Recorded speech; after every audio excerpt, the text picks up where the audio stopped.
Nagsimula ang kwento sa isang palasong binitawan na tumagos at tumama mismo sa mata ng halimaw. Ang binatang mamamana ay madaling naitumba ang halimaw. Agad siyang tumalon mula rito at huminga ng malalim. Ito si Ian, isang archer na nasa level 73. Nakatanggap siya ng abiso na natalo niya ang isang ogre at nakakuha ng 577 experience points. Nag-isip sandali si Ian at nagpa siya na kukuha ng humigit kumulang 100,000 ginto bago magpahinga. Dinala niya muli ang kanyang pana at pumasok ng mas malalim sa mapa. Isang makapal na usok ang dumaan at mula roon ay lumitaw ang isang halimaw na may 2 ulo na kasuklam-suklam tingnan. Nang makita si Ian, umungol ito na parang nagpapakita ng lakas. Kung ikukumpara, para itong elepante laban sa langgam. Bago pa makakilos si Ian, biglang inihampas ng 2 ulong halimaw ang malaking pamalo nito pababa kung saan siya nakatayo. Mabilis na ginamit ni Ian ang skill na flash para umiwas sa likuran nito at makaiwas sa malakas na tama. Habang binabawi ang balanse, naisip niya, buti na lang ginamit ko agad ang haste, kung hindi, baka napuruhan na ako. Sa sandaling iyon, lumitaw ang abiso sa system, ang cooldown ng haste skill ay 1 minuto pa. Napamura si Ian. Ngunit bago pa siya makabawi, sumugod na naman ang halimaw. Mabilis pa rin siyang umiwas at kailangan niya itong matalo sa loob ng 1 minuto. Tumingin-tingin si Ian sa paligid at agad na tumakbo palayo para mapanatili ang distansya. Habang papalapit ang halimaw, naisip niya, isa na lang ang bitag ko, di ba? Wala nang ibang paraan, gawin na natin to. Pagkatapos iset up ang bitag, sumigaw si Ian, "Hoy, halimaw na kasing laki ng bahay, ang tanga mo. Nandito ako. Kung magaling ka, halika rito at subukan mo akong kainin." Hindi nag-atubili ang 2 ulong halimaw at agad na tumalon papunta kay Ian. Naisip ni Ian na kailangan niyang tantyahin ng tama ang oras. Kung magkamali siya kahit 0.01 segundo lang, siguradong tatamaan siya. Nang bumagsak sa lupa ang pamalo ng halimaw, tamang-tama ang tiempo ni Ian sa pagtalon. Ang hampas na iyon ng halimaw ay nagpa-activate sa lightning trap na inilagay ni Ian, na nagpakuryente rito at nagpatigas sa katawan nito. Hindi nag-aksaya ng oras si Ian, agad niyang sinamantala ang pagkakataon at iniumang ang kanyang pana. Kasabay nito, nag-abiso ang system, activated high-level stun trap, target will be stunned for 5 seconds and become weakened. 5 segundo. Madali na to. Niyakap ni Ian ang pagkakataon. Mamatay ka na. Activated skill, critical hit enhancement. Activated skill, snipe. Activated skill, concentration. Lahat ay na-activate. Hindi nakalimot si Ian na tumalon habang pinapana ito ng sunod-sunod. Bawat palaso ay kasing bilis ng kidlat. Boom! Tumagos ito sa katawan ng halimaw. Napakalakas ng tama kaya tumilapon ang halimaw ng 100 metro. Pagkatapos noon, wala nang sumunod pa. Natalo ni Ian ang two-headed ogre at nakakuha ng 78,500 experience points. Dahan-dahan siyang lumapit sa kanyang mga nakuha. Tingnan natin kung anong nakuha ko. Nakakuha siya ng Key Ogre Warriors Gauntlets at Ogre Warriors Boots. Napanganga si Ian. Wow! Ang swerte ko naman. Bihira lang makakuha ng 1 piraso mula sa Ogre Warrior set, pero 2 agad ang nakuha ko. Sulit ang araw-araw na pakikinig ko sa Taming Master soundtrack. Kung ipapalit niya ito sa pera, aabot ito ng hindi bababa sa 5 milyon, sapat na para suportahan ang anak ni Tian-an. Siguro naubos ko na ang swerte ko para sa buong buwan. Ngunit hindi pa doon natapos, ang sumunod na lumitaw ay mas nagpagulat pa sa kanya. Ito ay isang kristal, ang Filmulyon. Si Ian ay paulit-ulit na lang na napapatawag sa kanyang mga magulang dahil hindi siya makapaniwala sa nakikita niya. Ang sikat na EC game sa buong mundo na kailan ay inilabas kalahating taon na ang nakalipas at mayroon ng mahigit 1.0 milyong manlalaro. Ito ay isang napakapopular na laro na nangingibabaw sa buong industriya ng video game.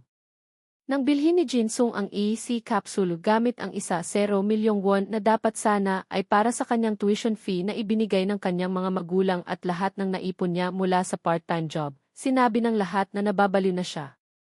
Kaya naman, kahit nagsimula siyang maglaro 2 buwan pagkatapos ilabas ang laro, napalakas niya ang kanyang archer character sa loob lamang ng 4 na buwan. Ang pangangaso ng halimaw gamit ang kanyang archer ay nagbibigay sa kanya ng humigit kumulang 200,000 ginto kada oras. Mula sa larong ito, kumita na siya ng milyon-milyong ginto. Ang problema, may abiso tungkol sa isang malaking update na paparating sa laro na magpapakilala ng bagong rehiyon at 3 bagong class. Ang mga manlalaro ng kailan ay sabik na marinig ang balitang ito. Gayunpaman, ang binatang may kulay kahel na buhok, si Jinsung, ay nag-iisip, huwag masyadong intindihin iyan. Kailangan ko lang i-reset ang kasalukuyan kong karakter kung gusto ko ng bago, tapos papalevlin ko na lang ulit.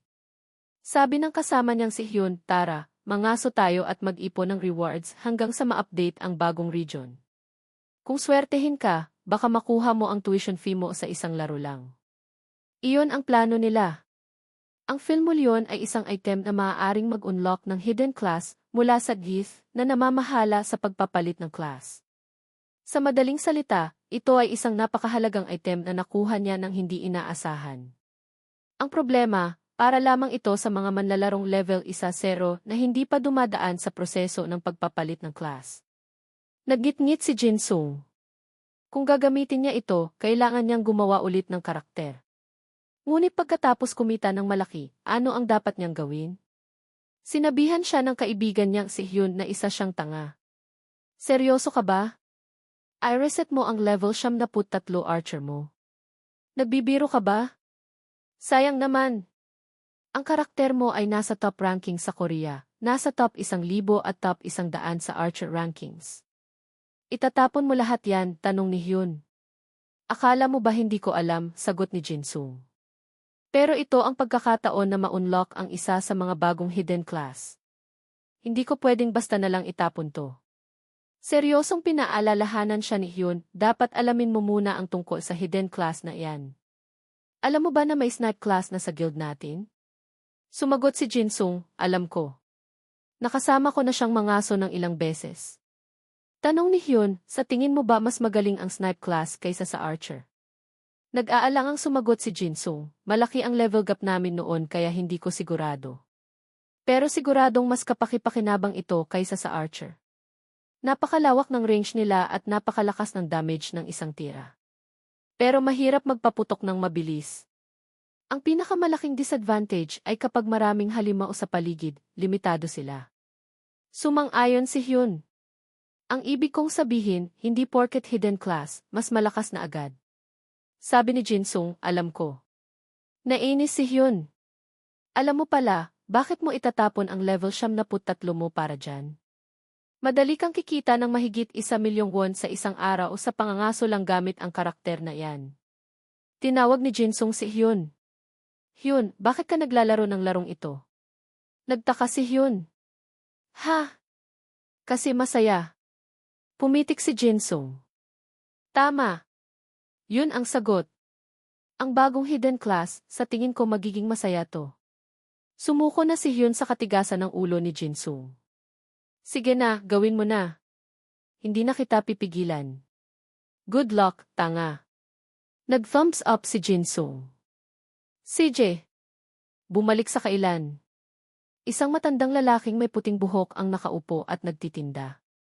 Lumapit si Jinsung sa matanda at tinanong siya nito kung ano ang kailangan niya. Sinabi ni Jinsung na hinahanap niya ang rebirth potion. Ngumiti ang matanda, swerte ka, tamang-tama ang dating mo. Inilabas niya ang isang bote. Kagagaling ko lang dito. Ngunit mahigpit niyang hinawakan ang kamay ni Jinsung na maihawak ng bote na ikinagulat nito. Alam mo, kapag ininom mo yan, lahat ng lakas mo ay mawawala. Hindi ka na makakabalik. Ngumiti si Jinsung nang mas nakakatakot pa kaysa sa matanda. Kaya nga iinumin ko to. Ang pinakamahal na rebirth potion. Kung swertehin, baka mas magandang class ang makuha ko pagkatapos mag-rebirth. Mas marami akong kikitain sa bagong class na to. At ininom ni Jinsung ang buong bote sa isang lago. Tara na! Nag-abiso ang system na ang kanyang level at stats ay i-reset sa training center ng beginner zone. Lahat ay abala sa pagsasanay. Si Ian, in-game name ni Jinsung, ay walang tigil na nagsasanay ng mahigit isang araw. Ang mga tao sa paligid ay humahanga, hindi pa sila nakakita ng ganoong kasigasig na pagsasanay. Bukas na ang paglabas ng bagong malakihang update ng sikat na easy game. Isang lilang liwanag ang bumaba. Pagkatapos ng eye scan, nag-abiso ang system, "Welcome, Ian, sa mundo ng kailan." Ang unang kailangang gawin ay hanapin ang Summoner Guild. Pagkatapos ng ilang sandali ng paghahanap, natagpuan niya ang lugar. Mukhang si Ian ang unang nakarating dito. Dahan-dahan siyang umakyat sa itaas para makipagkita kay Ken, ang Guildmaster ng Summoner Class Change Center. Kahit pinayuhan siya na hindi madali ang landas ng Summoner at mahirap magpaamo ng halimaw, tinanggap pa rin niya ito. Kinailangan ulit kumpirmahin ng Guildmaster. Biglang inilabas ni Ian mula sa kanyang kamay ang filmulyon na iniwan ng bayani ng kontinente. Lubhang nagulat ang Guildmaster. Sa isip ni Ian, bilisan mo na, ibigay mo na sa akin ang hidden class.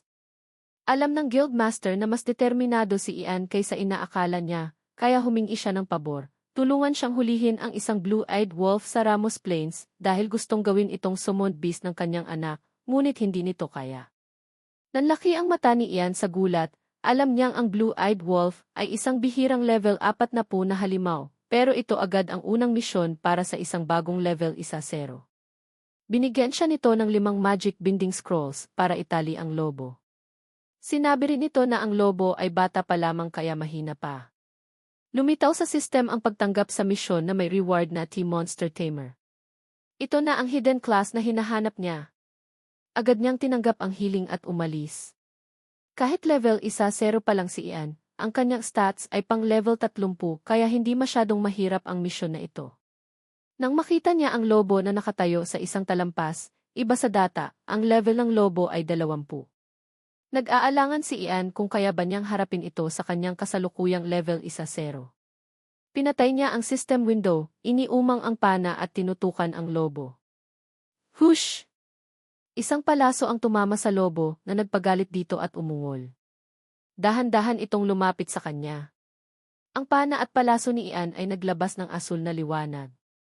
Biglang naalala ni Ian na kailangan niyang hulihin ito ng buhay, pero ang palasong iyon ay sapat na para mapatay ang lobo. Habang nakapikit at nag-iisip, biglang sumugod ang lobo mula sa kanyang likuran, nanlilisik ang mga puting mata, nakausli ang mga ngipin, at iwinasiwas ang matatalas na kuko papunta kay Ian.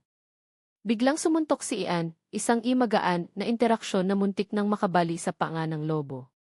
Ang lobo ay tila nasaktan at naiyak, nagpakita ng kaawa-awang anyo, na malayong-malayo sa itsura ng kinatatakutang blue-eyed wolf.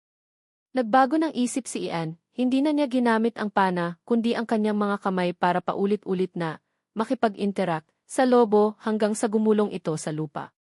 Para bang nakikita na nito ang mga ninuno sa kabilang buhay.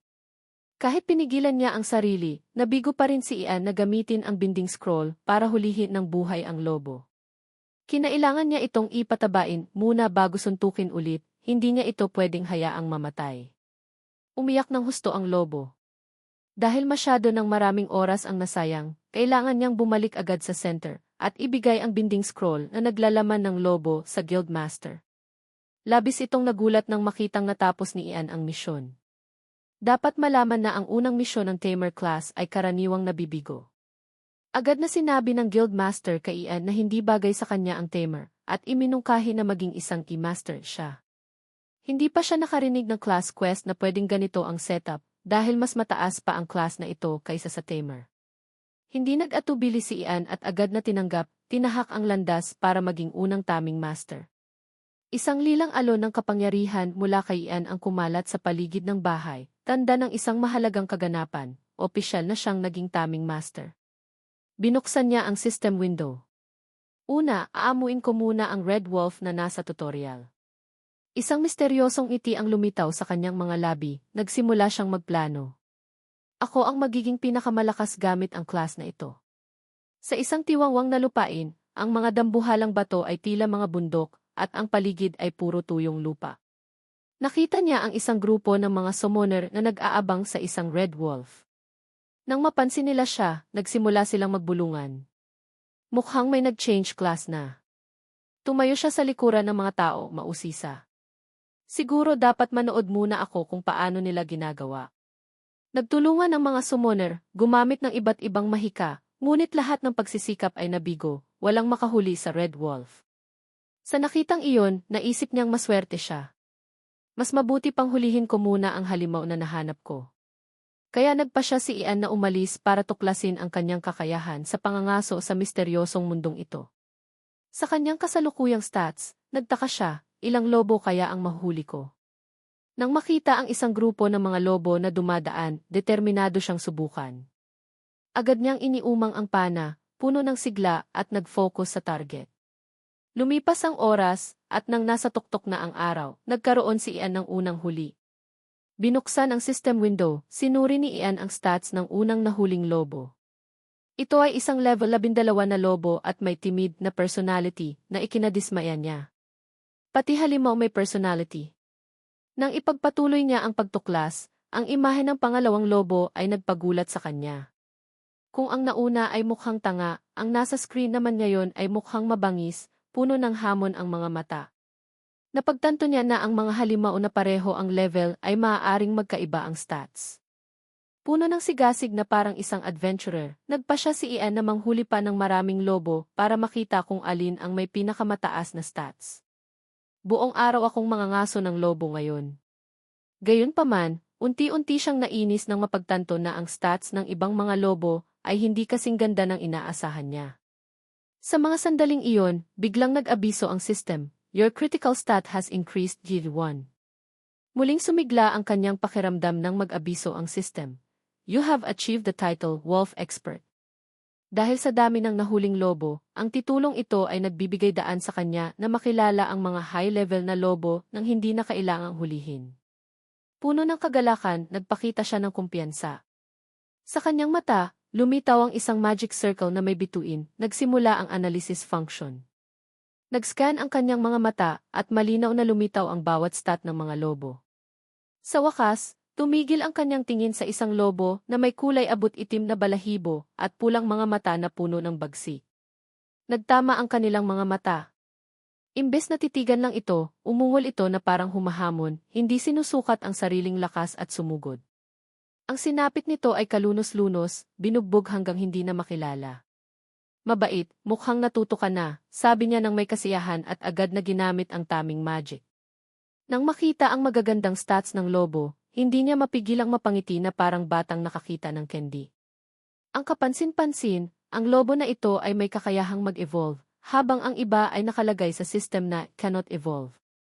Natukoy na niya ang kanyang target at nagpa siyang palayain ang ibang mga lobo at mag-focus sa pagsasanay kay Evie, ang pangalang ibinigay niya rito. Lumuhod siya sa harap ni Evie, umiti ng buong pagmamalaki na parang isang ama. At mula sa sandaling iyon, ang pangalan ng lobo ay nakumpirma, "From now on, your name is Evie." Nang marinig ang bagong pangalan, tumingala si Evie, nagniningning ang mga mata na parang nakakain ng paboritong pagkain. Kinumpirma rin ng system na mukhang gusto ni Evie ang pangalan nito. "Devoid loyalty has increased GZ5." Ang mag-amo ay nagtinginan at ngumiti na parang mga batang nakatuklas ng himala. Medyo nagulat siya, may loyalty stat din pala? Tapos na ang sandali ng pagtataka, ngayon sila ni Evie ay sumulong na may astig na tindig na parang dalawang bayani. "Oras na para mangaso, Evie," sigaw niya, at sumagot si Evie ng isang malakas na ungol. Sa isang modernong mataas na gusali, ang tensyon ay halos mahahawakan. "Humina ang Lotus Guild natin simula nang umalis si Jinsung," sabi ni Hyun habang nakaupo sa harap ng computer at may kausap. Sabi niya magpapalit siya ng class para maging summoner. Ano kaya ang gagawin niya roon? Kailan kaya siya babalik? At summoner? Magaling ba iyon sa laban? Tiningnan niya ang mga post na pumupuna sa laro, pinagpapawisan ang noo, puno ng tanong ang kanyang isip. Isang post ang nagpahayag ng pagkadismaya ng isang summoner player tungkol sa kabagalan ng pag-level up ng class na ito. Kasama nito ang maraming negatibong komento na nagpasuko na rin kay Hyun. Nag-reset pa naman si Jinsung para dyan. Sa tingin ko tama sila sa reklamo nila. Sa mga sandaling iyon, naisip niya, siguro matatagalan pa bago siya umabot sa level 20 at sumali sa guild. Kasabay nito, sa kailan, ang langit ay madilim na tila pinintahan ng mga lilang kulay. Ang liwanag mula sa kapangyarihan ng isang tao ay sumasabog na parang kalahati ng kalangitan. Si Ian iyon. Siya at ang kanyang lobo ay walang tigil na lumalaban. Nag-abiso ang system, "You have activated Blessing of the Wind, speed will increase EI 37%.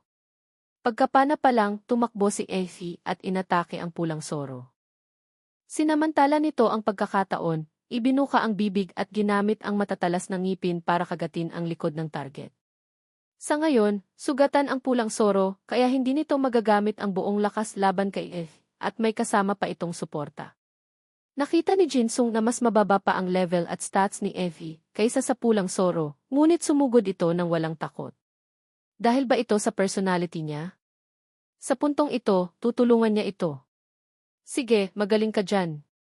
Ang simpleng papuri ay sapat na para mapasaya ito ng husto. Pinagsama nito ang kagat at ang palasong pinakawalan ni Ian para tapusin ang pulang soro. You have defeated a red fox, received 265 dat. Summoned Beast Vivay also received 265 dako. Dahil dito, nalaman ni Jinsung na nahahati pala ang ETH nila. Kailangan kong i-level up si ETH hanggang at least level 15. Sige, oras na para mag-grind ulit. Ang mag-amo ay magkatabing nakaupo, at si ETH ay hinawakan pa ang kamay ni Ian. You have activated basic training skill. Cooldown is 35 minutes. Kaya pala ang bait niya. Summon Beast Divine understanding of the summoner's commands will improve for isa 0 minutes.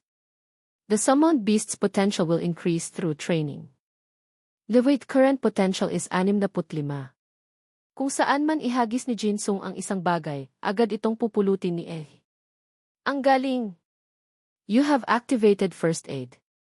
Summoned Beast Divine has recovered 45D. Kinailangang manahimik ni Effie habang binabalutan siya ni Jinsung. Mukha siyang nahihirapan. Sa wakas, pagkatapos ng lahat ng ginawa, umabot na sa level 15 si Effie. Ang lakas na inilalabas nito ay kapansin-pansin. Gayunpaman, mas matagal ang pag-level up na ito kaysa inaasahan ni Jinsung. Siguro dahil sa paghahati ng best. Ngunit ang pagsasanay kay Effie ay masaya. Lumalakas ito sa bawat level up. Hinaplos ni Jinsung si Effie ng buong lambing at gusto rin iyon ni Effie. Dapat ba tayong mangaso ng mga oso? Sige, oras na para pumunta sa bagong hunting ground. Ang mag-among ito ay talagang nagkakasundo. Pagdating sa bagong lugar, maraming itim na oso ang nagtitipon. Skill proficiency has increased. Basic summoning is now level 2. You receive 3 skill points. You have learned the active skill Wild Warrior's Blessing. You have learned the skill Basic Tactics. Nasiyahan si Jinsung dito. Ang hirap ay nagbunga. Tingnan natin kung ano ang kayang gawin ng mga skill na ito. Wild Warrior's Blessing. Active skill, skill level 0, proficiency 0, mana required 150. Can apply Wild Warrior's Blessing to self and party members for 20 minutes. Increases attack power GV up to 30%. Applying to summoned beast increases effectiveness GV up to 100%. Pagkabasa niya sa system, naisip niya, mukhang maganda tong buff skill na to. Sumunod ang basic tactics. Ano naman kaya to? Inisa-isa ng system, basic tactics, passive skill, skill level 0, proficiency 0. Summoner's leadership and taming technique stats are increased GV isa 0%. In battle, summoned beasts will more easily understand the master's commands. Pagkabasa nito, lihim siyang natuwa. Kung tataas ng isa 0% ang leadership ko, makakapag-tame ako ng oso. Subukan nating i-tame ang mga itim na oso. May oso kayang kasing lakas ni Effie dito. Pagkatapos magpasya ni Jinsung na i-tame ito, biglang tumayo sa 2 paa ang oso. Tagumpay! Dahil sa basic tactics, tumaas ng husto ang leadership stat ko. Ikumpara natin ang stats niya kay Effie. Nang makita ang mga numero, nagtaka siya, si Effie ba talaga ay isang lobo? At itong can evolve na parte, kailan kaya siya mag-i-evolve? Isumon ko muna ang osong to. Hinawakan niya ng bahagya ang kanyang mahal na lobo. Nakapahinga ka ba ng maayos, Effie? Oras na para mangaso. Ginamit nila ang Blessing of the Wind at Wild Warrior's Blessing at sumugod. Agawin mo ang atensyon ng osong iyan. Sa bilis ni Evie, madali niyang nakagat ang tainga ng oso, tumalsik ang dugo nito at umungol sa sakit. Napakabilis nito kaya parang tatlong lobo ang umaatake, hindi makontrol ang tingin ng itim na oso. Pinuri ni Jinsung si Evie para lalo itong ganahan. Magaling, ipagpatuloy mo yan. Ang galing talaga ng basic training skill na to. Kasabay nito, nagsimula ng umasinta si Jinsung gamit ang pana. Naiintindihan ni SA ng husto ang paraan ng pakikipaglaban na gusto ko. Sa isang iglap, natalo na nila ang oso. Summon Beast Defy has reached level 11, ang galing. Gayunpaman, gusto pa rin niyang mas mabilis na lumakas si Evie. Bumabagal na ang pag-level up. Kung ganito lang ang pangangaso, dapat gumawa na rin ako ng quests para umabot sa level 20. Hanggang dito na lang muna ngayon. Bilang isang gamer, kailangan niya ng maayos na plano. Gabi na rin, umuwi si Jinsung para maligo at maglinis. Bago matulog, kailangan niyang tingnan ang community page. Siguradong maraming talunan ang nagkakalat ng chismis online. May pumupuna, may hindi naniniwala. Ang summoner ay scam, ang bagal ng big gain, hindi naman malakas ang summon beast. Pagkatapos basahin ang mga komento, nagtaka siya, bakit puro negatibong komento? Totoong medyo mabagal mag-level up ang summoner, pero bakit ang daming reklamo? Ang mga review ba dito ay galing sa mga umabot na sa level 15? Ang mga summoner skills ay kailangang umabot sa level na yun o mas mataas pa para magamit. Nang tingnan niya, wala namang iba.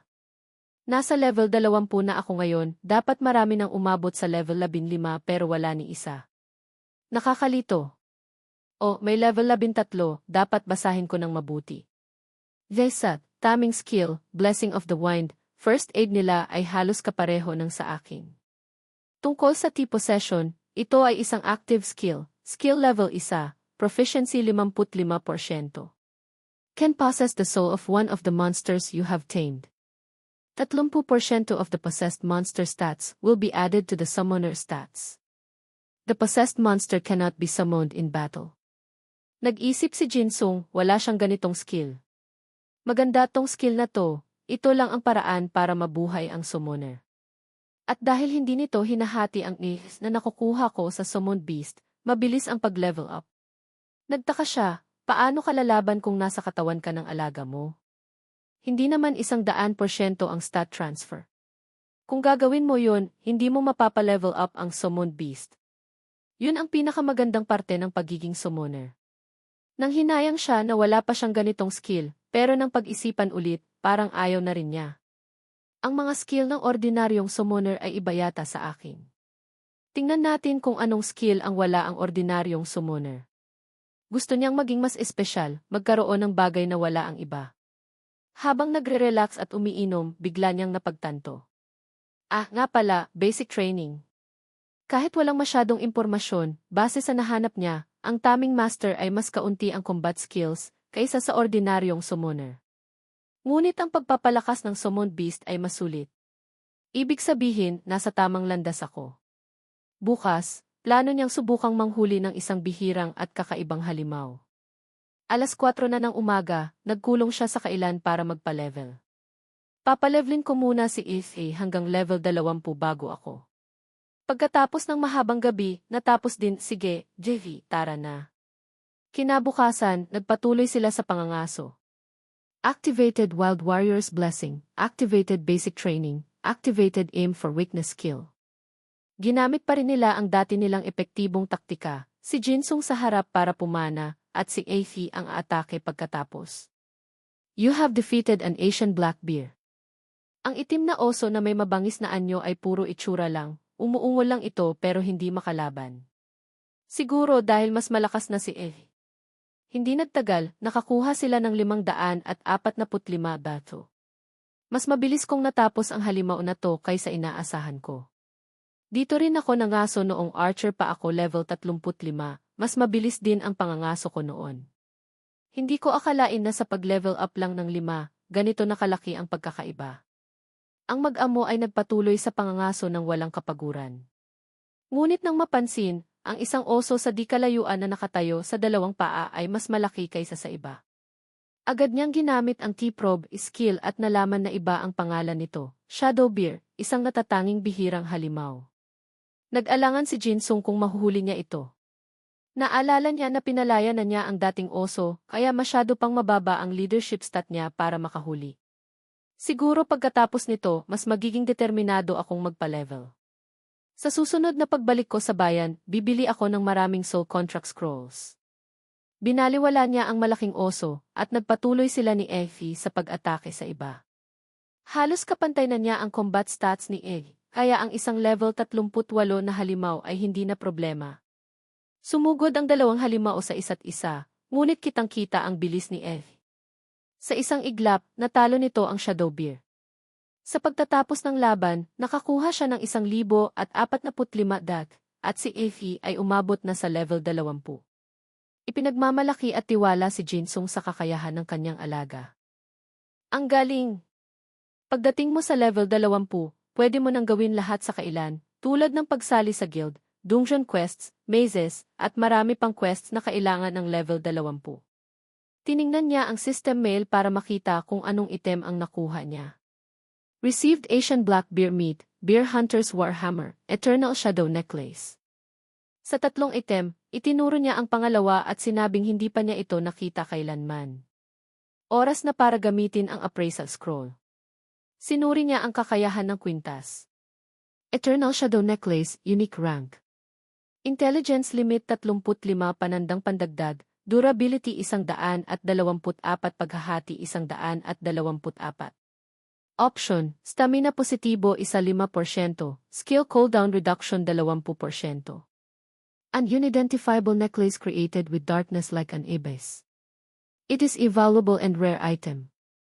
Tuwang-tuwa si Jinsung nang malaman ang halaga nito. May maganda na akong kwintas mula sa auction house, pero mas maganda pa to. Ipinagmayabang pa niya ang kanyang swerte. Wala na akong masabi sa item na to, tingnan natin kung gaano kalaki ang itinaas ng stats ni Effie. Attack panandang pandagdag 4, Defense panandang pandagdag 2. Ngunit nang tingnan niya ang speed, labis siyang nagulat. Ano to? Lumalakas ba ang mga halimaw kapag naglo-level up sila?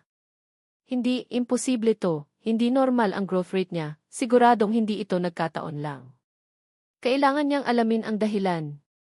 Habang siya ay balisa at nag-iisip ng sagot, ang alaga naman niya ay nakaupo lang sa tabi at nakangiti. Pagkatapos, may kumislap sa kanyang mga mata. Posible kayang potential ni Effie yun? Tinitigan niya si Effie. Ang sagot ay ang potential stat, ang basic training skill ang nagpataas ng potential ni Effie. Sa bawat pagtaas ng 1-0 sa potential stat, tumataas din ang growth rate ng stats. Alam ko na. May bug ang basic training skill. Tama ako. Ang hidden class ay may sarili ring natatanging skills.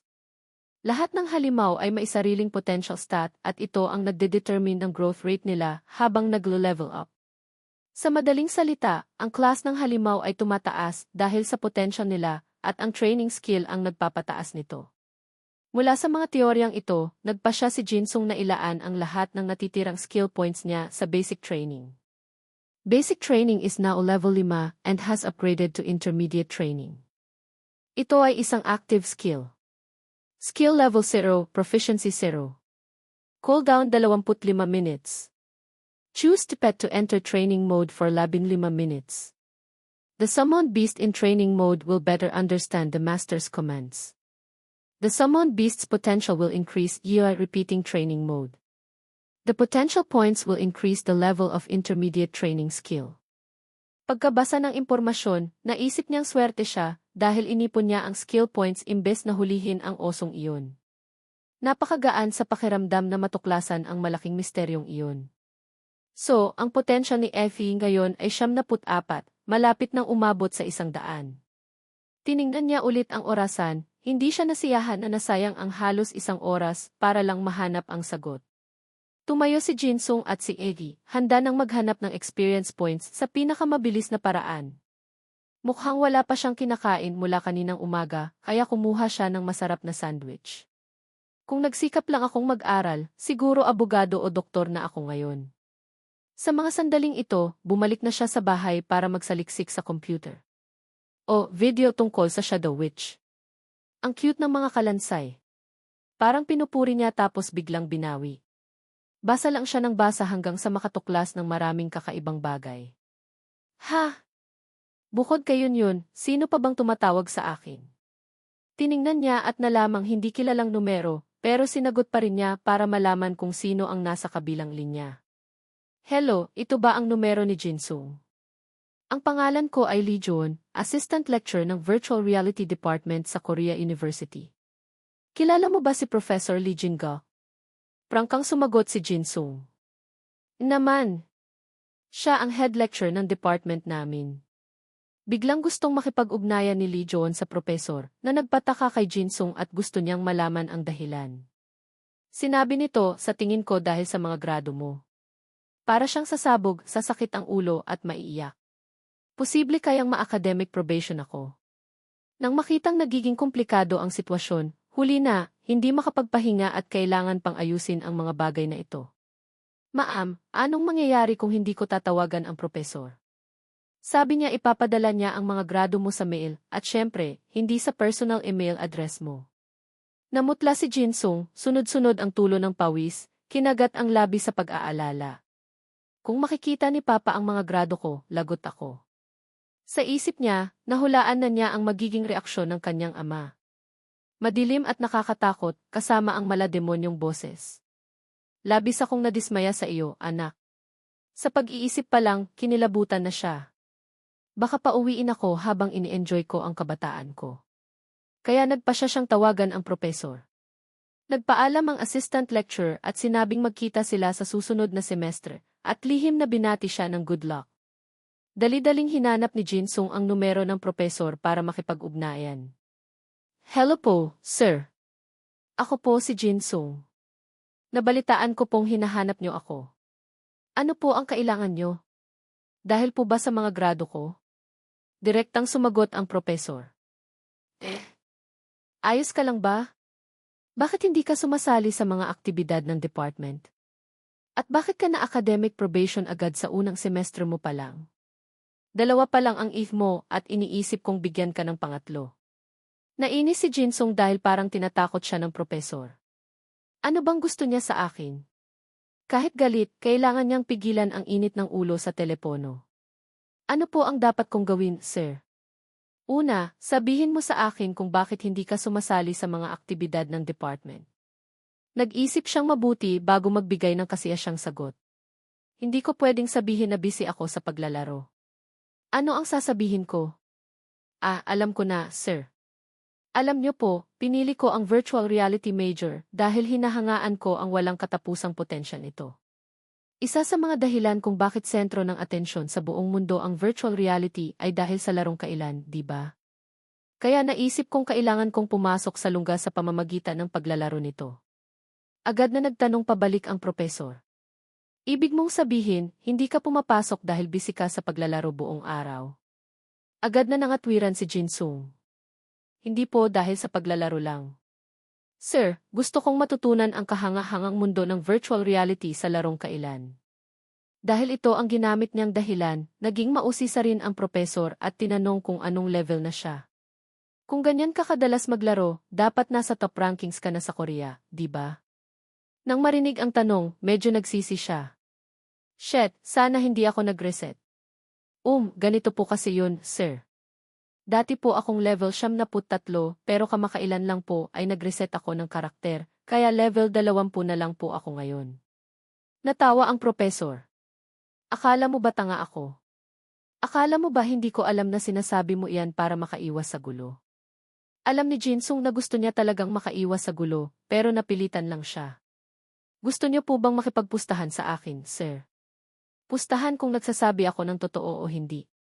Susubukan kong maabot ang level 73 bago magsimula ang bagong semestre. Kung makaka-level up ako mula level 20 hanggang 73 sa takdang oras, hindi ba't mapapatunayan ko na level 73 talaga ako noon? Sumang-ayon si Professor Lee Jin-ga. Siyempre. Interesado rin ako sa kailan. Kung magtatagumpay ka, hindi kita i-academic probation. Pero kung mabibigo ka, hindi ka lang maa-academic probation, matatanggap din ng mga magulang mo ang mga grado mo sa semestreng ito at sa susunod. At kailangan mong sumali sa mga aktibidad ng department natin. Kahit medyo mahirap, ito rin ang pagkakataon ni Jinsung para baguhin ang sitwasyon.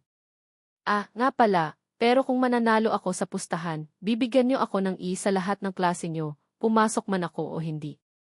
Inakala ni Professor Lee Jin-gok na hindi ito magagawa ni Jinsung kaya pumayag siya. Nang marinig ang benepisyo, nagningning ang mga mata ni Jinsung. Pangako niyo yan, sir, ha?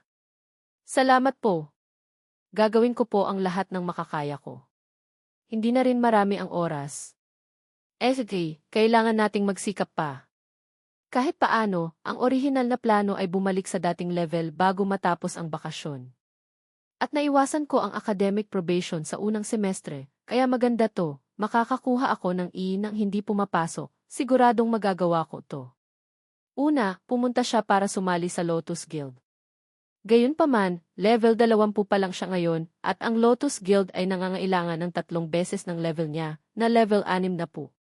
Kahit pwedeng ipadala ng guild manager ang request ni Jinsung, sa tingin niya ay hindi ito tatanggapin.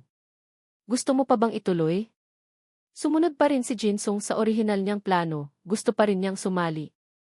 Matalik kong kaibigan ang guild leader at malapit din ako sa mga pangunahing miyembro, kaya walang problema. Ipinadala na nito ang request niya. Automatiko kang marerehistro kapag tinanggap na ng guild leader. Sige, alam ko nang mangyayari to kaya nag-message na ako kay Yun. Ah, hindi kaiyon para tanggapin niya, di ba? Pero inactive na siya. Sige lang, hindi naman ako nagmamadali, tatanggapin din naman niya yun. Sumunod ang auction house, papalitan niya ang lahat ng kanyang gamit. Ito ang pribilehiyo ng isang mayamang bagong manlalaro. Papalitan niya ito ng pinakamagagandang gamit na angkop sa kanyang kasalukuyang stats. Ang bonus stats ng summoner class ay hindi nadadagdag sa melee, kundi sa stats na nakakatulong sa summoning. Halimbawa, ang taming, sa kalaunan ay mas aasa siya sa pagsummon ng mga alaga. Nag-aalangan pa rin si Jinsung kung mayroon bang makakapagpataas ng kanyang summoning stats. Halimbawa, yung may power nim power enchantment. Pinagmasdan niya ang bawat armas na nakadisplay. Biglang nakita niya ang Headband of Mother Nature, durability 224, paghahati 224. Defense 24, option, stamina positibo 25%, head accessory type, heroic rank. Item level requirement 25. Ito ay isang armas na may espesyal na kakayahan. Summon Beasts Stamina Increased Tire 20% and Combat Power Tire 15%. Summon Beasts Evasion Chance Increased Tire 15%. Ang ganda nito. Tuwang-tuwa siyang binili ito sa halagang 150,000 ginto. Sa wakas, nagsimula ng ibenta ang mga item para sa Summoner class. Kahit ginagamit na niya ang item na ito, marami pa rin siyang katanungan. Teka, baka ang ibang item na may Mother Nature's Ring ay para sa summoner din? Kaya agad siyang nagsaliksik tungkol dito. Ang Mother Nature ay may iba pang espesyal na item na tinatawag na Staff of Mother Nature. Combat Power 150 tandang bawas 165, durability 201, paghahati 201. Option, Wisdom positibo 21%, Leadership positibo 35. Ito rin ay isang head accessory type, heroic rank. Item level requirement 20, strength 40, charisma positibo 20.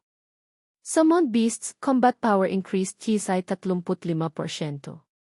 Summon Beasts critical hit chance increased tisay 15%. Mas mahirap nang pumili ngayon. Mahirap magdesisyon. Gagamit ako ng pana at staff. At binili na rin niya ito dahil alam niyang hindi niya pwedeng gamitin ang pana magpakailanman. Medyo maaga pero hindi masamang ideya na masanay sa ibang uri ng melee combat. Medyo kakaiba humawak ng staff pero ayos lang. Lumabas si Jinsung at nagsummon kay Defe para samahan siya. Ang intermediate training ay gumagana kahit nasa bayan kaya kailangan ko itong gamitin agad kapag tapos na ang cooldown. Tumingala siya sa langit at mumiti. Oras na para maghanap ng ilang quests. Sa daan, lahat ng atensyon ay napunta kay Jinsung.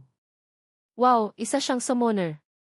Ang mga babae ay humahanga habang ang mga lalaki naman ay naiinggit. Kitang-kita iyon sa kanilang mga mata. Sabi nila mahirap magpa-level ang summoner. Wala pa akong nakikitang summoner na lampas sa level 15. Pabulong na sinabi ni Jinsung kay Eve, ngayon, gagawin natin ang Goblin Quest. Makakakuha ako ng doubling experience kapag natapos ko to at lahat ng experience ay mapupunta sa akin. Tumingin-tingin siya at sa wakas, natagpuan na niya ang insist ng quest. Lumapit siya at kumaway. Lapis, matagal na tayong hindi nagkita. Ngunit nang bumati siya, ang mukha ni Lapis ay parang, sino to? Nakalimutan na yata ako ng gis na to kahit nag-reset lang ako. Pero buti na lang, naaalala pa rin siya nito. Oh, tingnan mo nga naman, si Ian ba iyan? Mukhang hindi nare-reset ang pagkakaibigan sa mga dis. Salamat naman. Nagtanong si Jinsung, Commander, nagdudulot ba ng gulo ang mga goblin kamakailan? Sumimangot si Lapis. Nahihirapan ako sa bagong goblin camp na itinayo malapit dito. Kulang sa sundalo ang pinarusahan unit. Pwede mo ba akong irekomenda ng ilang mersenaryong sanay sa laban? Matapang na sumagot si Jinsung, ako mismo ang tutulong. Medyo nagduda si Lapis. Ikaw? Pero ayos na rin. Sana lang mas marami pa. Tiningnan ni Ian ang system para sa impormasyon tungkol sa I-Conquer the Goblin Camp in Suman Valley, Commander of Volunteer Soldiers in Lucan Village. Lapis is calling for people to do the Goblin Camp Conquest Mission. Join the soldiers and raid the Goblin Camp. Bago magdesisyon, naalala niya na ito ay isang party quest. Shit! Sino ang pwede kong isama? Sa tingin ko walang baguhan sa guild na nasa level 4 na po.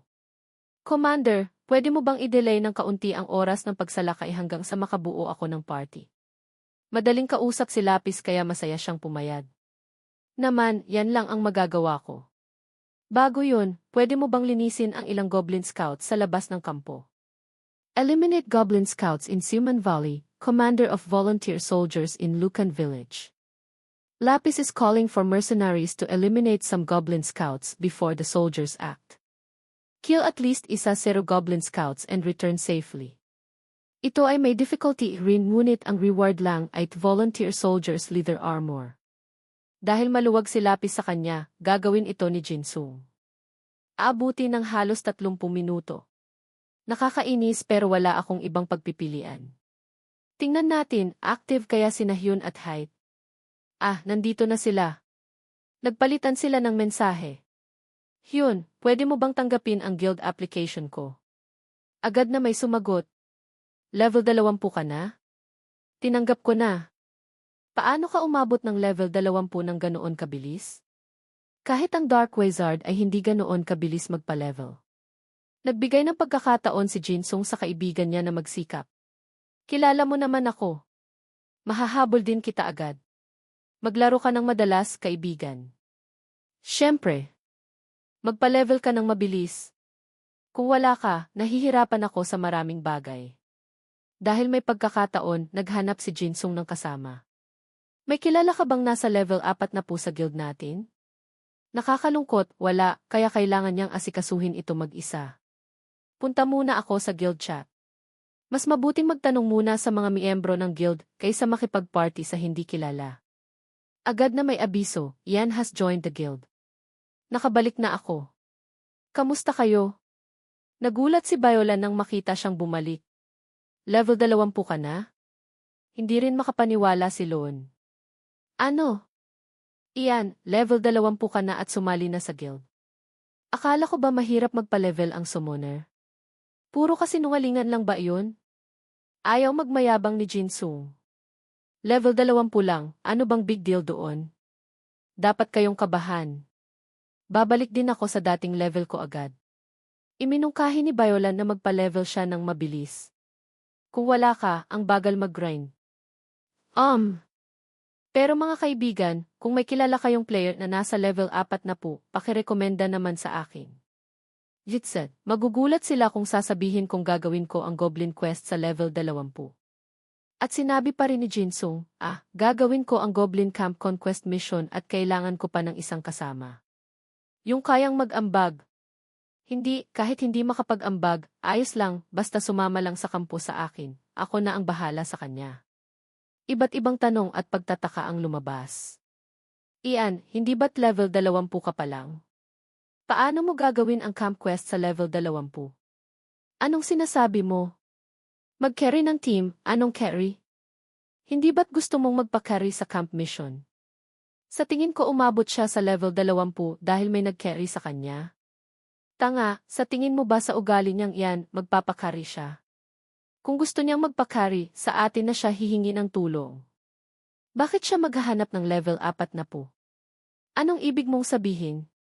Kapag lampas na sa level 60, hindi na pwedeng kunin ang camp mission, hindi natin siya matutulungan. Matindi ang kanilang pagtatalo pagkatapos ng mensahe ni Jinsung. May kasama pang kaunting pagmamaliit sa kanyang kakayahan.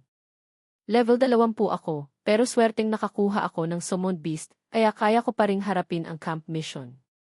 Siya ang magkakari sa akin. Labis na nainggit si Lon. Bakit palagi ka nalang swerte? Hindi rin masyadong naniniwala si Violan sa kanya. Dapat may dahilan kung bakit ka umabot ng level 20 ng ganoon kabilis. Kasabay nito, sumagot si Guy. May kaibigan akong level 45, pero ang ginawa niyang karakter ay para sa crafting class, kaya iba ang melee ability niya. Priest ang melee class niya at Cook ang crafting class niya. Priest siya pero siguro hindi siya masyadong makakatulong sa melee. Hindi rin siya masyadong magaling maglaro. Ayos lang ba? Kinailangang tanggapin ni Jinsung. Pwede mo ba kaming i-contact kapag active na siya? Sa isip niya, kung mapupunan niya ang requirement sa bilang ng tao, wala akong pakialam sa kakayahan niya. May gagawin lang ako kaya aalis muna ako sa chatroom. Guy, kapag na-contact mo na siya, i-message mo ako. Masaya kausap ang mga miyembro ng guild, pero wala itong katumbas sa kasabikan ng pangangaso at pagpapalevel sa labanan. Tatapusin ko agad ang misyon bago pa magkaroon ng balita mula kay Guy. Nang araw na iyon, pumunta si Jinsung sa tabi ng sapa at nakita ang isang grupo ng mga leopard na umiinom ng tubig sa kabilang panig. Mga kun sila, ang astig kung makakahuli ako ng isa. Si Effie ay hindi mukhang astig o malakas. Habang normal na naglalakad, biglang huminto si Effie at ayaw nang magpatuloy. Nag-alala si Ian. Hindi kaya naramdaman niya ang iniisip ko. Kinailangan niyang umupo at kausapin ito ng mahinahon. Hoy Effie, alam mo ba kung gaano kita kamahal? Ngunit kahit anong matatamis na salita ang sabihin niya ngayon, nagtatampo na muna sa kanya si E. Pagkatapos, umuwol ito ng malakas, at natuklasan ni Ian na nag-i-evolve si Effie sa susunod na antas. Mas natuwa siya kaysa nalungkot. Sa wakas, nag-evolve ka na. Pero ano ang nag-trigger ng evolution? Ano ang requirement? Potential ba?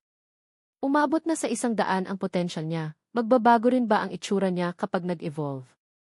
Sana lumaki pa siya para masakyan ko. Siya ngayon ay naging si Effie, na nag-evolve bilang isang Bloodmane Wolf. Dahil sa matagumpay na pag-evolve ng Summon Beast, tumaas ang proficiency ng Intermediate Training Skill. Ang Intermediate Training Skill ay umakyat sa level V, 45.7% pa bago sa susunod na level up. You are the first person to successfully evolve, Summon Beast. Reputation increased TV 1,000, Charisma and Leadership increased TV 30. You are the first person to summon a Redmane Wolf, Reputation increased TV 1,500. Tuwang-tuwa si Jinsung, paulit-ulit na hinahaplos ang ulo ng Redmane Wolf. Hihe! Elgi, mahal na mahal kita. Elvi, level 20. Yay 700 at 70 paghahati 700 at 70, Combat Power 235, Defense 77, Agility 215, Type, Beast, Rarity, Rare, Nature, Brave, Can Evolve, Wisdom 135, Has Inheritance Ability, Returns 15% of damage taken as health, and if it deals critical hit, it gains 50% of the damage as health. If it lands critical hit, the enemy will bleed. Enemies afflicted with bleed status will take an additional 20% damage per second for 0 seconds. Ang lobo ay may misteryosong pulang kiling, may mabangis at marahas na katangian. Ang rarity ay naging rare mula sa common at mag-i-evolve pa ito. Kung mag-i-evolve pa, maaari itong maging unique rank. Tinakpan ni Jinsung ang bibig at lihim na tumawa. Ang Summoner class ay sobrang A. Kalimutan na ang mga kuon, hindi ko sila kailangan. Kahit isang track pa ng Kun, si AC ko pa rin ang pinakamagaling. Palagi siyang ipinagmamalaki ang pagkakaroon nito. Sa tingin mo kaya mo akong dalhin sa likod mo? Yumuko ito para madaling makasakay si Jinsung. Takbo. Mabilis din ang takbo nito kahit may mabigat na pasan sa likod. Wala pang gaanong nangyayari, nakarating na sila sa Xiaomon Valley. Pagdating, wala pang kakaiba kaya medyo nakaka-relax si Jinsung. Isang dahilan ay hindi niya kailangang maglakad. Ang galing ng kailan, parang totoo ang mga feature na to. Ang misyon ay pumatay ng isa 0 Goblin Scouts. Nag-evolve si SA ng ganito kaastig, hindi ko pwedeng hayaan siyang ganito lang. Maglaro tayo ng todo. At inactivate ni Jinsung para dito ang Blessing of the Wind. Agility increased yes 37%. Summon Beast with Agility stat has increased yes 37%. Kasabay nito, inactivate din ang Blessing of the Berserker. Combat Power stat increased yes 33%. Summon Beast with Combat Power stat has increased yes 66%. Sa harap nila ay may mga kakaibang berdeng nilalang, may hawak pang mga armas. Nakikita mo ba yung 3 goblin na yun? Atakihin mo muna sila, susuportahan kita sa likod. Sa pagkakataong ito, hindi siya gumamit ng pana, kaya hindi niya mapapanatili ang dating estilo ng laban. Si AC na nabuff ng ganito ay hindi mas mahina kaysa sa kahit anong goblin. Sigurado siya roon. Mas malakas si Ify sa melee kaysa sa mga ordinaryong halimaw, at mayroon pa siyang 2 passive inheritance abilities. Ngunit hindi sila pwedeng maging kampante kaya inactivate pa ni Jinsung ang i-identify weakness. Enemy's weakness detected, accuracy increased kaya 14.5%, critical hit chance increased GIS 22.5%, attacking weakness, positibo 1% damage. Nang makita kung paano umuwi si FA ng buong tapang, natakot ang mga goblin. Lobo. Isang pulang lobo, umaatake ang isang lobo. Summon Beast deals critical damage to Goblin Scout. Goblin Scout loses 1,075 D, total remaining 89%. Goblin Scout is bleeding and loses 215 D per second. At sa wakas, namatay ito dahil sa pagdurugo. Pagkatapos pumatay ng isa pa lang, nakakuha na siya ng 127 experience points. Napakabilis ng pagkamatay nito na nagdulot ng pagkabigla kay Jinsung. Ano to? Bakit ang isang level 4 na po na halimaw ay namatay sa isang tama lang? Ang 2 natira ay galit na galit, sa pagkakataong ito ay nagtulungan sila para atakihin si E. Mukhang mas mahirap kaya natamaan si E ng isang pamalo nito, masakit. Summon Beast DV was hit by a Goblin Scout and lost 274 D. Dahil dito, lalo pang lumakas ang tama ni E. Hindi ito pumayag na matamaan lang ng ganoon at gumawa ito ng 475 damage sa isang Goblin Scout. 15% damage, 75, 73, then 76 restored. Ang huling natira ay namutla sa takot. Sunod-sunod ang tulo ng pawis ng masaksihan ang lakas ni Effie at ang pagkamatay ng kanyang mga kasama. Critical hit, 50% damage. 523 restored. Pagkatapos ng ilang sandali ng laban, natapos ni Effie ang misyon nang walang gaanong pinsala maliban sa isang tama mula sa kanila. Taos-pusong pinasalamatan ni Jinsung si Effie sa pag-carry sa kanya. Yumuko ito at naglambing sa kanya, napaka-cute tingnan. 3 pa lang, hindi pa sapat, kailangan pa nilang pumatay ng 7 pa bago opisyal na matapos. Ulitin natin.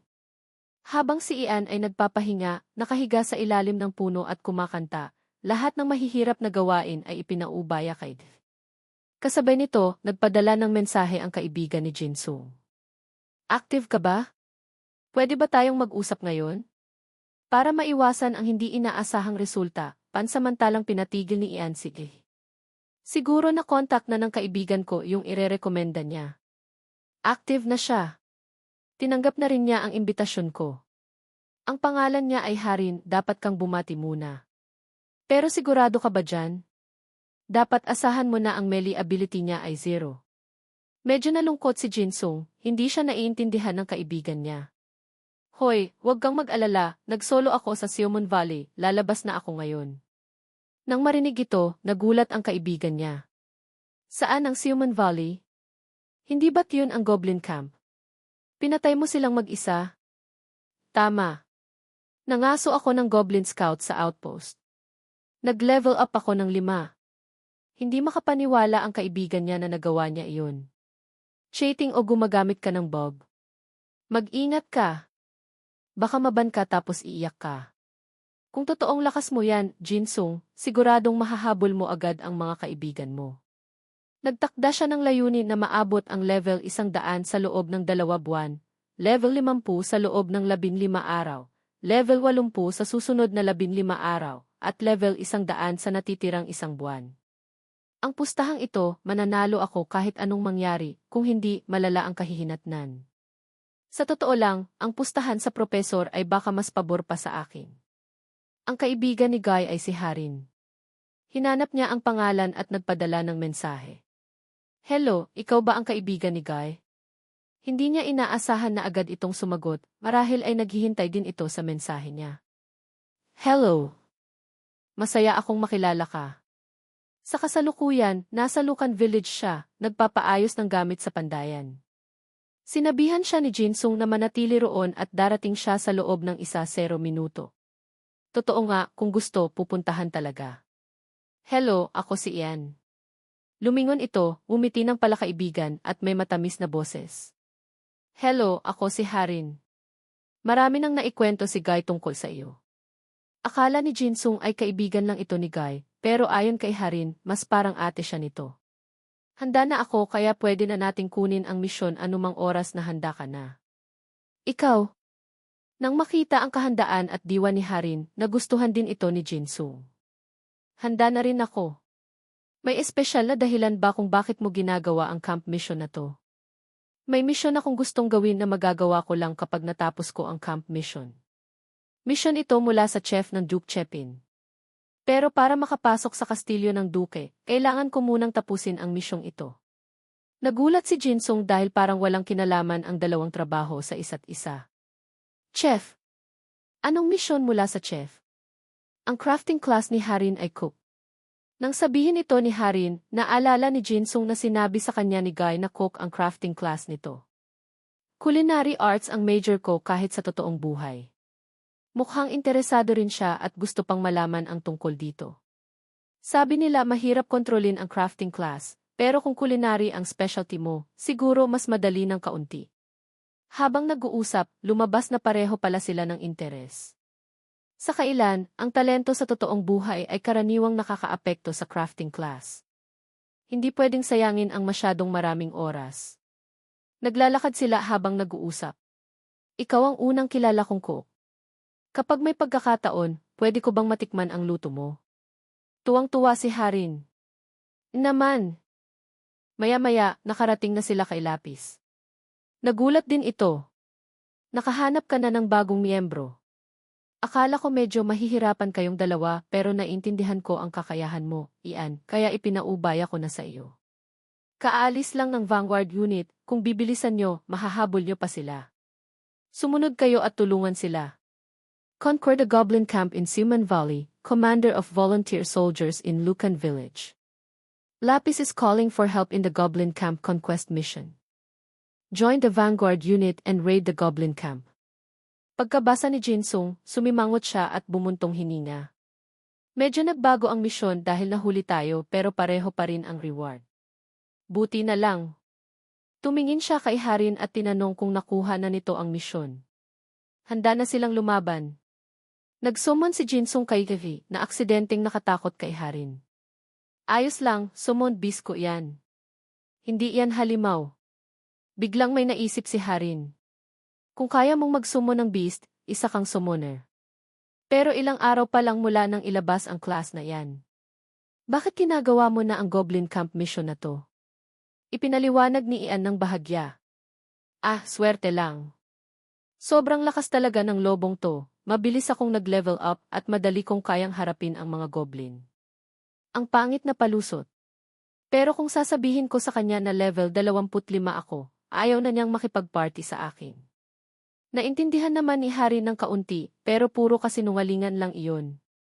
Level 45 na siya pero tumatakbo pa rin siya, kahit isang Goblin Scout lang ang makaharap. Ang paraan ng pagsagot ni Harry ay napakatapat kaya nagulat din si Jinsung. Naniniwala ba talaga ang babaeng to sa sinabi ko? Naniniwala siya sa akin. Pagkatapos, sinabi niya, magkakaiba naman ang bawat isa. Nag-focus ka sa crafting. Ang pagluluto ay isang kapaki-pakinabang na skill. Pero hindi pa lubusang nade-develop ng laro ang potensyal nito para magamit. Kahit nag-focus siya sa crafting, paano siya umabot ng level 45 kung hindi niya kayang talunin ang isang Goblin Scout? Nang makilala ng iba ang kanyang talento, lihim na natuwa si Harin. Salamat! Mas gusto ko pa ring magluto kaysa mangaso kaya ayos lang sa akin. Ang astig ng lobong to, hindi pa ako nakakita ng ganitong uri ng lobo. Siguradong sigurado si Ian na si Esay lang ang nag-iisang ganoon sa buong server. Nagtanong si Harin kung ano ang pangalan nito. Ang pangalan niya ay Evie, pwede ring Divy. Mukhang gustong-gusto ito ni Harin, walang tigil sa papuri. Nagbigay siya ng isang platong beef para tikman ni Evie. Nang makita ang masarap na pagkain at ang mabangong amoy, gustong agawan ni Jinsung si Evie. Ano to? Isang stick na may sauce. Mukhang masarap. Gusto ko rin. Summoned Beast Defy has eaten smoked steak. They increased TF 200 for 20 minutes. Nang makakain ng karne, hindi inaasahang tumaas din ang lakas. Ang kakayahan ba ni Effie na tumaas ay epekto ng pagkain ni Harin? Totoo nga. Tumaas na ang skill ko kaya depende na rin sa rank ng pagkain. Pero magbubuff ito sa kakain sa loob ng tiyak na oras. Medyo mababa ang 1,400 easy ni Effie. Ang dagdag na 200 ay napakalakas na buff. Mula ngayon, magiging kapaki-pakinabang ang pagpapanatili ng malapit na relasyon kay Harin. Pagkatapos kumain ni Evie, dinilaan pa nito si Jinsung na parang inaasar, kaya napasigaw si Jinsung sa inis. Masaya kang kumakain mag-isa, ha, lobo ka? Nang makitang mayroon ang alaga niya pero wala siya, nagtanong din siya, mayroon ka bang para sa akin? Hawak ni Harin ang isang puting plato at mumiti. Hindi ngayon, magluluto ako ng mas masarap pa pagkatapos ng misyon kaya huwag kang mainggit. Nalungkot si Jinsung, umupo at tumalikod, ayaw makipag-usap kahit kanino, gumuguhit-guhit lang sa lupa gamit ang daliri. Ngunit nang marinig ang sinabi nito, lumingon siya at nagdiin, pangako mo iyan, ha? Ang kilos na ito, matatakot kaya si Harin sa ugali niya. Pero bahala na, may sarili siyang dahilan. Sa Xiamen Valley, naroon din ang mga tauhan ni Hugo, ang pinuno ng pinarusahan unit, napakarami nila. Nakasuot pa sila ng baluti at may hawak na kalasag, mukhang napakagilas. Naroon na rin sina Jinsung at Harin. Oh, kayo ang mga bagong mersenaryo, malaking tulong ang bawat isa sa inyo sa misyong ito. Salamat sa paglalakbay ng malayo para makarating dito. Ang kanilang pakikitungo ay napakagalang at mapagpasalamat. Seryosong sumagot si Jinsung. Ginagampanan ko lang ang aking tungkulin, sir. Mabuti na lang at hindi sila nahuli, kung hindi alam kung ano ang magiging epekto. Ang ibang mga tao ba ay ibang players? Ang sama ba ng araw nila ngayon? Mukha silang hindi komportable, malungkot, at ang mga tingin nila ay puno ng takot. Sige na, hindi ko naman to problema, magkakaibang laban naman ang haharapin namin. Napakarami ng mga sundalong naroon, nakapila ng maayos, handa ng makipaglaban. Ang mga goblin naman ay nakatayo rin sa kabilang panig, umuungol, hindi sila natatakot. Si Hugo, ang pinuno, ay nagsalita ng buong tapang. Ngayon, pupuksain natin ang lahat ng goblin sa Xiamen Valley. Mga sundalo, sumugod. Huwag umurong o sumuko sa mahalagang sandaling ito. Matatapos ang laban kung mapapatay natin siya. Ang moral ng mga kakampi ay tumaas ng 30%.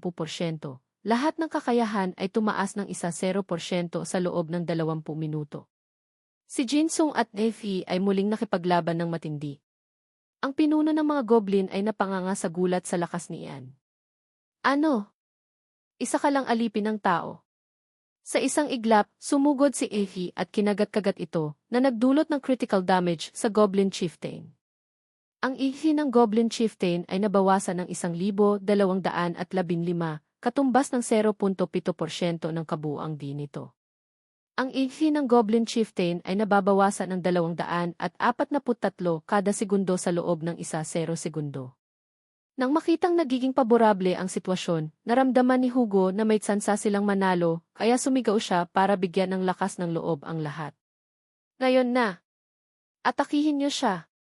Sa huling sandaling ito, lahat ay nag-focus sa pag-atake sa pinuno. Ang AC ng Goblin Chieftain ay nabawasan ng 30% ng kabuuang I. At pumasok ito sa berserky state ng bugbugin na parang basahan.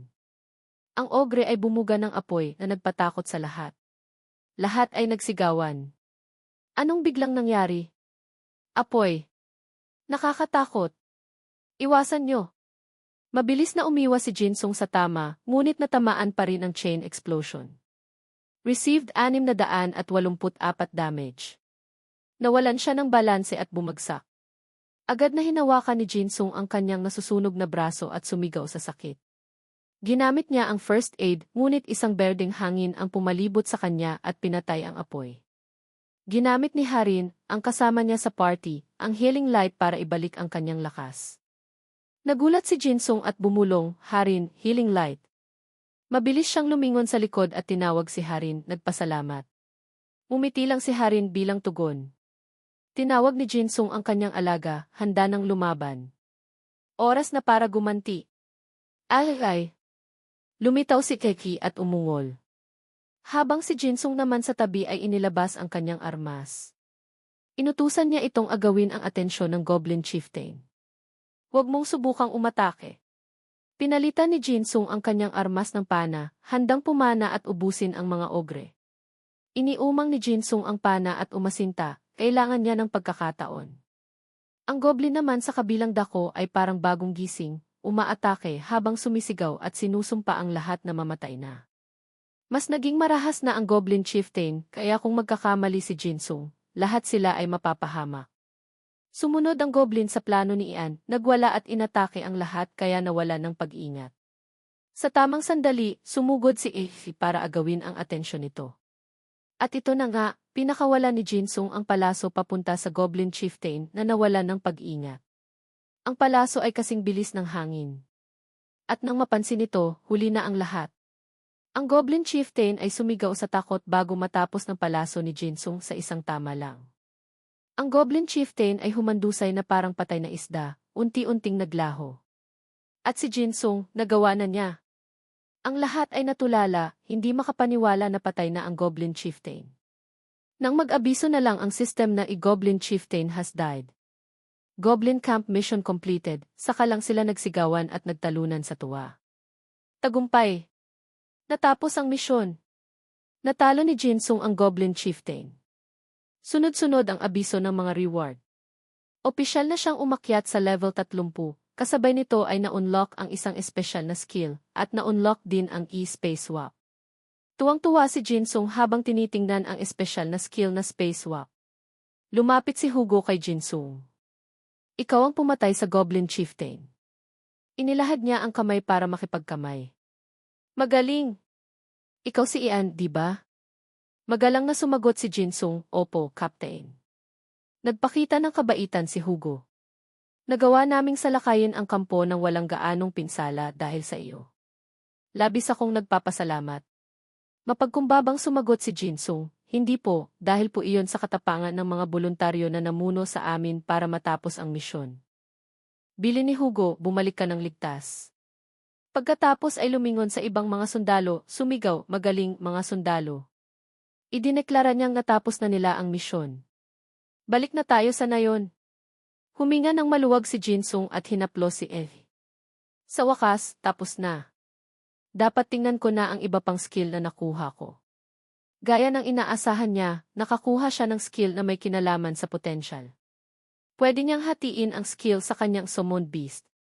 Dapat bigyan ko rin si Evie ng bagong skill. Una, tingnan ko muna kung ano ang potential rank ni Evie. Nakita ni Jinsung na 6 pa rin ang potential ni Evie. Ang 100 potential points ba ay ginamit para mag-evolve si Gith? Kung umabot sa 20 ang potential points, susubukan kong bigyan siya ng skill. Gusto ko siyang tulungang mag-evolve pagkatapos ng isa pang 100 points, pero sa totoo lang, mas magandang bigyan muna siya ng isang skill. Tingnan ko ang pangalawang skill, Space Swap. Medyo nadismaya si Jinsung nang hindi siya naka-unlock ng attack o taming skill. Pero ang mga skill na ito ay kapaki-pakinabang din sa melee. Ang galing ng mga skill na to, kontento ako. Habang tinitingnan ang mga skill, masayang kumaway si Harin mula sa likuran. Agad ding tumayo si Jinsung at lumapit sa kanya. Yumuko si Harin at nagpasalamat. Natapos namin ang misyon dahil sa iyo. Ngumiti si Jinsung. Mas marami kang nagawa kaysa sa kayang gawin ng isang tao. Iginigiit ni Harin na si Ian ang may pinakamalaking ambag. Pero kung wala ka, hindi namin ito matatapos. Salamat sa iyo. Pabirong hinaplos ni Jinsung si Evie. Sa totoo lang, mas marami siyang ginawa kaysa sa akin. Sumang-ayon din si Harin. Talagang nagulat ako kay Evie. Ang galing ng melee skill niya. Lumapit din siya at hinaplos ito. Salamat sa araw na to, Evie. Isang ingay sa likuran ang umagaw sa atensyon ni Jinsung. Lumingon siya at nakita ang ibang mga player na papalapit. Ano to? Pupunta ba ang mga to para magpakilala? Unang nagsalita ang binatang may buhok na parang kiling ng leon. Ako si Rukin. Hindi ako nagkaroon ng pagkakataon na magpakilala habang ginagawa ang misyon. Inilahad din ni Jinsung ang kamay para makipagkamay. Ako naman si Jinsung. Niyaya siya ni Rukin. Gusto mo bang magsimula ng isa pang misyon kasama kami? Nag-isip si Jinsung at nagtanong pabalik, misyon? Tuwang-tuwang sinabi ni Rukin na alam nila ang isang hidden quest na may kinalaman sa camp mission. Lihim na nag-isip si Jinsung. Kung may kinalaman na misyon, siguro iyon ang Goblin High-Priced Mission. Balak ko sanang iwanan ang misyong iyon dahil sa hirap nito, pero nasa bagong level na ako ngayon pagkatapos ng camp mission. Kahit paano, pinag-iisipan ko na rin ang misyong iyon. Pero ang mga taong to, mukhang lampas na sila sa level 50, bakit nila kami inaanyayahang gawin ang high-priced mission? Masyadong malaki ang level gap para makinabang sila. Nagkunwaring inosente si Jinsung at nagtanong, isang hidden quest na may kinalaman? May masama akong kutob dito, dapat ko bang alamin pa? Sumagot si Rukin, may goblin high-priced mission sa tunnel sa likod ng kampo. Kailangan lang natin siyang patayin para matapos ang misyon. Mas mahina siya kaysa sa Goblin Chieftain, pero sa tingin ko medyo mahihirapan tayo. Nakita ko ang laban mo at mukhang mayroon kang napakalakas na summoner artifact. Kaya kung sasama ka sa amin, mabilis nating matatapos ang misyon. Malamig na umisi si Jinsung sa isip. Akala nila na summon ko si Jiffy gamit ang isang summoner artifact. Napakahalaga ng artifact, siguro balak nila akong atakihin at kunin lahat. Naiintindihan ko na. Agad na sumang-ayon si Jinsung. Sige, tingnan natin. Dapat ba akong gumawa ng kaunting palusot? Sumama sina Jinsung at Harin sa grupo ni Rukin para tingnan kung may malalaman sila. Nagbukas sila ng chat interface at lihim na nag-usap. Nagtaka si Harin kung bakit kailangan pang mag-private message. Sinabi ni Jinsung na maghintay muna, lumingon siya kay Rukin at sinabing gusto niya ang alok nito. Pero kailangan ko munang tanungin ang kasama ko, pwede mo ba akong hintayin sandali? Masayang pumayag si Rukin. Naman. Lumingon si Jinsung kay Harin at tinanong kung ano ang tingin niya, sa harap mismo ni Rukin. Kinamot ni Harin ang ulo na parang nag-iisip. Sabi niya, habang nasa isip pa rin ang chat interface. Sinabi ni Jinsung sa kanya, sa tingin ko sinusubukan nila tayong EP. Nagtatakang nagtanong si Harin, yay tayo? Sumagot si Jinsung, tama. Mukhang balak nila tayong patayin habang ginagawa ang high-priced mission. Mas eksakto, susubukan nila akong patayin kaysa sa inyo. Tanong ni Harin, ano ang dapat nating gawin? Sinabi ni Jinsung na sumagot lang sa tanong niya kanina. At pumayag agad si Harin. Ibabahagi nila sa amin ang misyon kaya walang dahilan para tanggihan ang imbitasyon. Nag-thumbs up si Rukin sa dalawa, habang sa loob-loob ay tuwang-tuwa at pinagtatawanan ang katangahan nila. Tanong ni Harin kay Jinsung, ano ang plano? Sumagot siya, huwag kang mag-alala, may plano na ako. Huhulihin natin ang mga tangang to ng sabay-sabay. Lumipat ang eksena sa ibang lugar. Si Professor Lee Jin-gok ay komportabling nakaupo sa isang bato. Ang sariwa talaga ng hangin sa kailan. Hindi makapaniwala na virtual reality lang to, ang galing ng mga scientist na gumawa nito. Kukumbinsihin ko ang mga miyembro ng outing club na sa kailan ganapin ang susunod naming meeting. Kinapa ni Professor Jingok ang kanyang bag at naglabas ng kimbap. Ito na. Kumagat siya ng malaki at nasiyahan. Hindi piknik kung walang kimbap. Ah, nga pala. Muntik ko nang makalimutan. Inilahad ni Jingok ang kamay sa tabi para isumon si Ubi. Unti-unting lumitaw ang asong lobo. Naglabas ang propesor ng malaking piraso ng karne. Lofay, kainin mo to.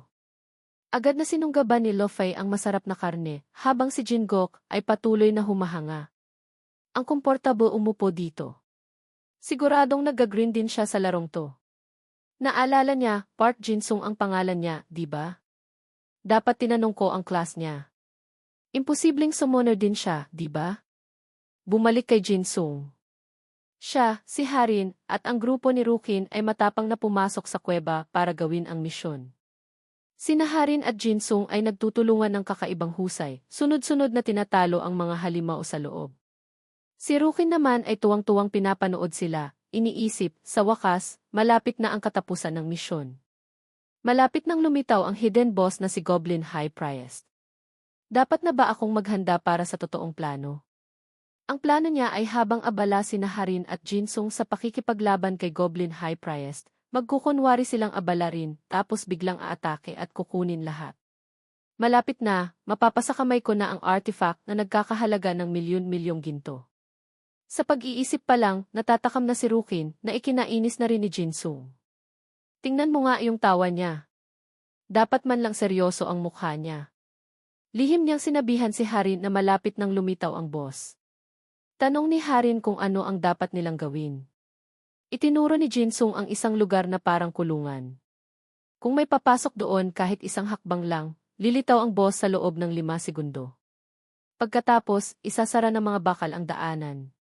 Susundan natin sila mula sa likod at kapag nagbigay ako ng senyas, mabilis kayong tatalon pa atras. Okay. Pagkatapos ipaliwanag ang plano kay Harin, agad na inutusan ni Jinsung si Effie na umatake. Umuwal si Effie at sabay na inatake ang dalawang goblin. Mukhang nagmamadali si Jinsung at sinabihan si Rukin na bilisan na ang pagpasok. Tuwang-tuwa si Rukin at sunod-sunod na tumango. Ang tangang to, walang alam. Hindi siya makakatakas nang wala ang summon beast niya. Lahat ay naaayon sa plano. Nabasa ni Jinsung si Rukin na parang isang libro. Alam na alam ko ang iniisip niya. Ang ulo niyang parang anaconda. Pagkatapos talunin ang mga mababang antas na goblin, pinangunahan ni Rukin ang daan papunta kay Goblin High Priest. Nakikita mo ba iyon? Lilitaw doon si Goblin High Priest at dalawang kasama niyang berserk. Pumasok na tayo ngayon. Sumunod din si Jinsung. Si Effie ang mauuna. Dahan-dahang humakbang si Effie papunta sa unahan. Tahimik na nagmamasid si Jinsung mula sa labas at nagbibilang. Sa tamang sandali, hinawakan niya ang kamay ni Harin at hinila ito patalon sa likod, nakaiwas sa bumabagsak na bakal na rehas. Habang si Rukin naman ay nakayakap sa bakal na gate at sumisigaw na parang nasasaktan. Anong ginagawa niyo? Bakit hindi kayo pumasok? Nang iinis na nagtanong si Jinsung. Ha? Bakit daw? Tinatanong mo talaga ako kung bakit. Ha? Alam na alam kong balak nyo kaming ipi tapos kukunin nyo pa ang summoner artifact ko. Nabuking ang plano ni Rukin kaya nataranta siya. Ano? Paano mo nalaman? Siyempre, walang dahilan si Jinsung para sumunod sa plano nila. Magsaya kayong tatlo dyan sa loob. Nagitngit si Rukin at minura si Ian. Tanga ka. Wala kang alam. Hindi ka makakatakas dito. Sinasabi sa misyon na imposible nang bumalik sa labas, maliban kung mapapatay ang boss o lahat ng miyembro ng party ay mapupuksa. Sa totoo lang, kaya naming harapin si Goblin High Priest ng kami lang. Pagkatapos naming patayin ang High Priest at tumaas ang mga bakal na to, yun na ang araw ng burol nyo. Malapit na. Napatawa si Jinsung. Salamat sa babala. Pagkatapos ay sumigaw siya at inutusan si Effie, kagatin mo. Nang marinig ang utos, agad na sumugod si Effie at inatake si Rukin na nagpataranta rito.